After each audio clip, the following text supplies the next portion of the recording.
Welcome everyone. My name is Alex Louis. This course is going to give you an introduction to PowerShell. This course is brought to you by Avexta. We're offering free training for PowerShell for sysadmins, and this is part 1 of that PowerShell course. This course is going to cover the fundamental basics of PowerShell. That includes opening the PowerShell console, exploring PowerShell commands, talking a little bit about variables and data types, objects and data structures, which is getting into the programming part, creating custom objects, and using what we've learned so far. After this course, there is a more intermediate level course where we can start writing more advanced scripts and get to the part of the automation. Let's get started. So PowerShell is really two things. One, it's a command line shell, as we all know. Those sysadmins that are familiar with DOS, there is a scripting language that comes with DOS where you can run batch scripts on the command line. PowerShell gives you that capacity and a little bit more. So in the first few minutes of this module, we're going to explore the PowerShell console. So let's go ahead and open that up. For those of you that are following along, if you go to Windows, you go to Search, and then you're going to go into, you're going to type in PowerShell. You should see a link here that you can click on. You click on that and you should see the PowerShell console. So let's start exploring a bit with the PowerShell console. Now, as you know, you can use DOS commands with a PowerShell console. So if I do something like the following, you could still run a DOS command. Now, there's no need to worry about why you can run DOS commands or what does that have to do with PowerShell. Just think of this as kind of like an extra so that you kind of already have a heads up on PowerShell scripting. Because if you're coming to this course as an introduction, you maybe think, well, I don't know anything about programming. But you may, if you're a sysadmin, you may have dealt with DOS and running the ipconfig commands or any other commands that you run as a system administrator. So that's good. That's good. So hopefully we do have some DOS experience.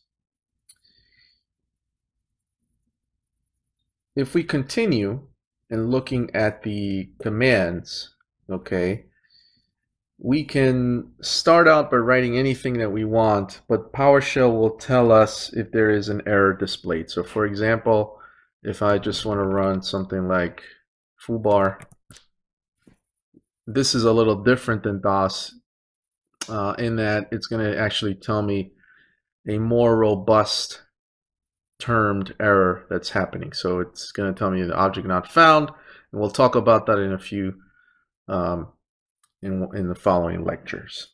Okay, but let's execute a command that we can have a successful result on.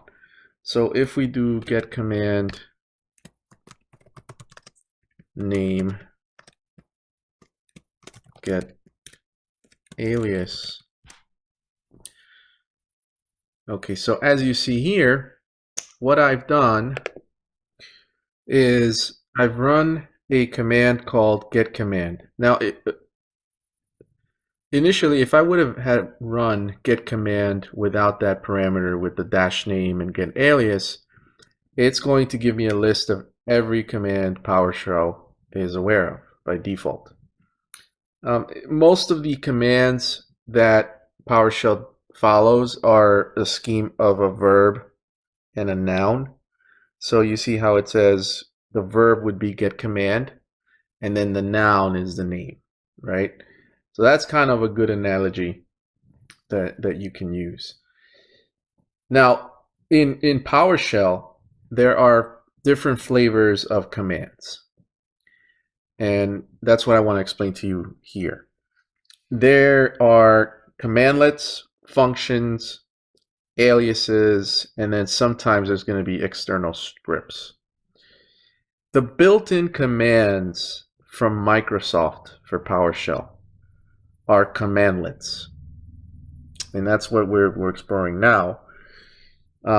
And these commands themselves are written in a language called C#. So that's part of the .NET framework.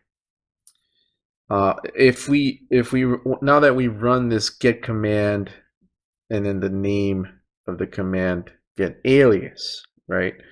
What I've really done here is I just want to list the properties of my command called get alias.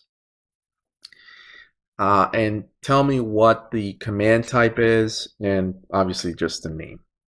Okay, so remember verb noun, right? So verb and then the noun. So what this get command does is it's going to give me the command type and the name. So remember, there's 3 flavors, or actually 4 flavors of PowerShell commands: commandlets, functions, aliases, and external scripts. And when I define this or listed the get alias is what we know as a commandlet. And as I mentioned before, it was written in C#. Okay.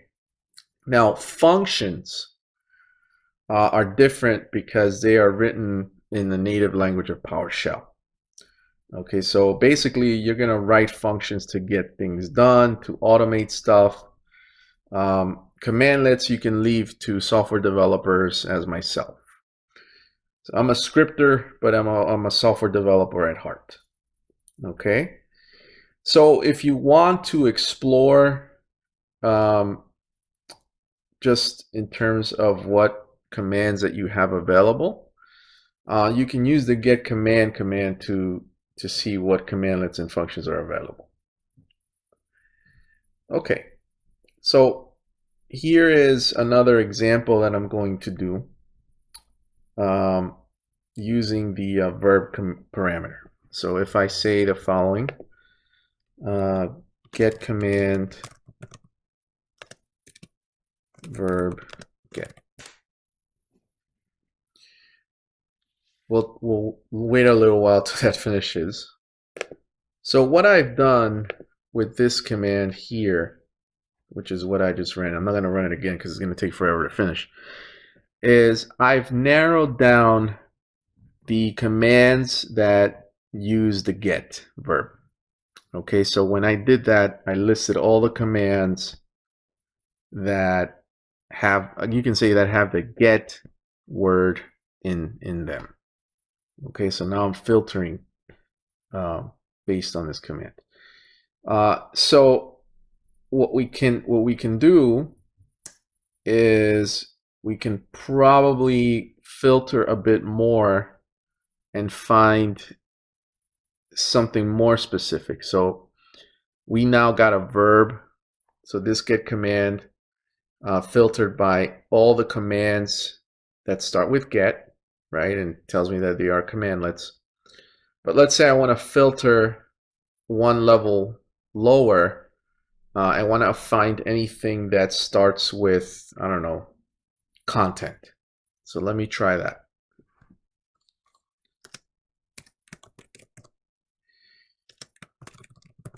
So let me explain to you what I'm doing here. So the get command, you're still using the get command, right? I'm filtering by verb, and anything that has a verb of get, okay? And then I'm also going to use the noun. Remember what I told you in the beginning, that PowerShell uses the kind of the verb noun construct in the commands. So if I do that, you'll see that I filtered to this specific command. So get and then content. Okay, so what if I do, let's do WMI. Okay, I didn't find anything. So it's got to do a special match. It's got to be specific. Okay, it's got to be specific. Okay. Um, if you think that you just want to have you want to look for a specific word, okay, in the noun, I can do that. I can take away the verb and we can say that this is a content. So you'll see that it's giving me all the commands that have the noun content. Now you see that it does an exact match, which is, I guess it's a good thing and a bad thing as well, because maybe you want to do some type of other search, but you can always do filters and I can teach you how to do that. So this is good. This is good. That means that now we can select with our PowerShell command to filter on verb and nouns. Now, why am I showing you this? Because in the future, you're going to want to find commands and see what they are, right? So you must be familiar with this verb noun construct that PowerShell uses for these commands. The more you wrap that around your head, then you kind of know how PowerShell behaves with this type of construct that they use. Okay, so every programming language or scripting language has their construct. So we can start out with PowerShell that it has a verb noun type of construct. We can kind of build upon this as we go ahead. Okay, now let's explore another command. Let's look at get help. So if I do get help, okay, it's just going to tell me the different types of commands that there are. If I scroll up a bit, it gives me some examples. It gives me a lot of blah, blah, blah, blah, blah. Okay. So a lot of this stuff in terms of commands, Google's your best friend, but I'm going to show you some commands that are most important as for a sysadmin would use. So let's do get help, add content. So if you do add content, that's a specific command that I want help on, right? So get help is my command, verb, remember, verb, get help, noun, add content. So add content is my command, and it tells me it has all these parameters, okay? We'll learn about this as we move ahead as to how to interpret all this stuff in terms of what it accepts in the syntax, because it can get kind of difficult. Okay, so you see these string and then value and then object. That's something that we'll go over in this course, part of the data types. So that's the get help command. Okay, now if you want, what the cool part is that you can actually query for example. So you don't have to go to Google. If you know the command that you want, let's do get help, add content, and then I'm going to say examples. So what it's doing is, let's see, it's going to get help. Can I find help files for this commandlet? It is only displaying partial help. To download and install help files for the module includes use update help. So if you do get that message where it says, let me just go back. It can't find that help. What you got to do is you got to use a command called update help, like it's telling you, and it's going to run through. Now, here's a word of warning. When you run PowerShell, run it as admin. I did forget to mention that just in case you run into this problem. But once you do that, if you do get help, add content examples, it's actually going to give you some examples here on how to call it. So let me just go down a bit. Here you go. So add content, then the path, text, and all this, and then it's going to tell you. Now you could also do what the help asked you to do, which was go online. And you can do that as well. Let's see, noun, content. If you run that online, you're gonna have this browser pop up, and then you're gonna see all this page, and you can look at the examples. Okay, so in Microsoft has a pretty decent documentation if you want to look this up. Okay, so let's go through another command. We'll call this we'll do name. Okay, sorry, name, and then about.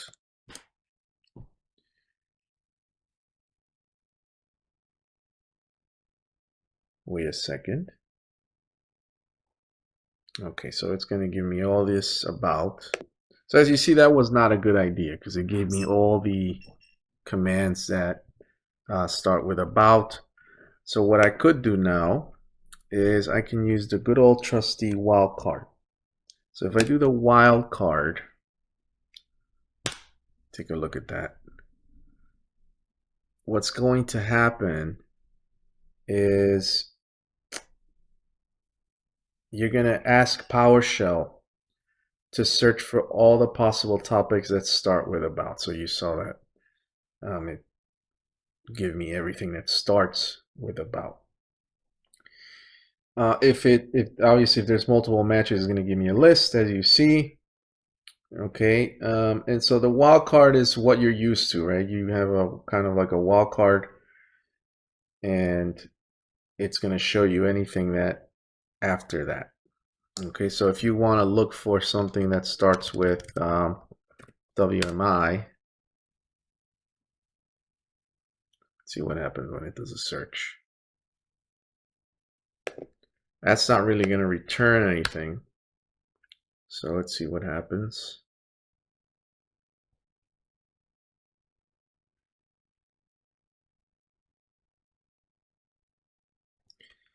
But I can do something like this, right? And then you'll see that anything that has a WMI on it, I can find. So again, this is pretty good in doing a search so that I can see which commands have that word in it. So I know some of you have done some WMI stuff, so maybe you find this useful where what commands are available. Okay. So it looks like here we've covered a lot, but really what we really only covered is the get help and the get commands, right? But that's a lot of the bulk of this whole thing on just getting started, is how to figure out the syntax, right? And what you can do in terms of passing in parameters. So this is good so far. I mean, there's a lot more ahead, and I hope you stay with me, because if you're getting a little bored, trust me, it's going to get better. So that's the end of our PowerShell command module.